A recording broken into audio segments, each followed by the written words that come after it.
तो कोई भी माता अपने बच्चे को चाकू नहीं पकड़ाती, उसके हाथ में आग नहीं दे देती, उसको उन सब चीजों से दूर रखने की कोशिश करती है जिससे उसका कोई अहित ना हो। इसके लिए उसको कुछ करना नहीं पड़ता, वो स्वतः ही उसके अंदर है। वो प्रेम सरल और स्वभाव में ही होता है। दूसरी तरफ जब आप एक दुकानदार के पास जाते हैं और उससे मांगते हैं कि हमको चाकू दीजिए, तो दुकानदार ये कोशिश नहीं करता कि ये किस लिए चाहिए, वो पैसे लेता है और उसे दे देता है। ऐसे कोई भी चीज जब हम कहीं से प्राप्त करते हैं पैसा दे करके, ये तो बिल्कुल वैसा ही है जैसा कि दुकानदार का किसी को सामान देना। लेकिन माता के साथ ऐसा नहीं होता, वो वही चीज देती है जिसकी वो जरूरत समझती है या ठीक समझती है। ऐसा ही हमारे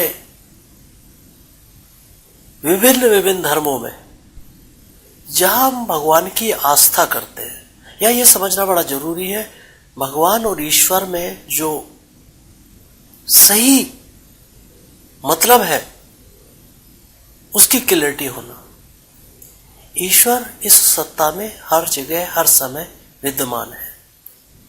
भगवान जिसे हम मानते हैं, अगर उसके द्वारा हम ईश्वर की प्राप्ति करते हैं तो कोई फर्क नहीं। हम किसी भी धर्म या किसी भगवान की पूजा करते हैं जो हमें ईश्वरीय मार्ग पर ले जाता है, वो बिल्कुल वैसा ही मार्ग है जैसा माता का दिया हुआ सहज प्यार। लेकिन कई बार हम लोग इसमें उलझ जाते हैं। उलझने का मतलब केवल दुकानदारी से है। हम कुछ भगवानों को इस्तेमाल करते हैं अपनी इच्छाओं की पूर्ति के लिए। ये बिल्कुल वैसा इस्तेमाल हुआ जैसे एक दुकानदार का इस्तेमाल होना। अगर हम कुछ इच्छाओं की पूर्ति के लिए जो हमें हमारे स्वार्थ से जोड़ते हैं और इससे दूसरों को भी नुकसान पहुंचता है, वो ईश्वरीय ज्ञान हो नहीं सकता। वो ज्ञान सहज और अपना ज्ञान नहीं हो सकता। इसलिए बड़ा जरूरी है अपने अंदर अपने आप को देखना, जो कर्म करके प्राप्त नहीं हो सकता।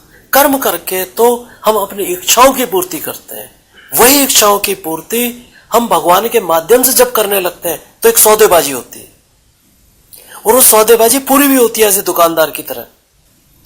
लेकिन जब हम निर्मलता के स्रोत से जुड़ जाते हैं, उस ज्ञान से जुड़ जाते हैं, तो ज्ञान कहीं है नहीं, ज्ञान तो था ही। उसको समझने के लिए बच्चे को मां से प्यार करने के लिए कोई काम नहीं करना पड़ता। बच्चा स्वतः ही मां का प्यारा है। जब तक उस सरल तरीके से हम उसके साथ नहीं जुड़ पाते, जैसे पुत्र और पिता के साथ जुड़ता है, माता के साथ जुड़ता है, हम जब तक अपने स्वार्थों की शुद्धि करते रहेंगे तब तक हम उन घोर कर्मों को करते हुए अपने पर उन कर्मों को हावी करते चले जाएंगे और उसके फल मिलने और न मिलने के चक्रव्यूह में फंसते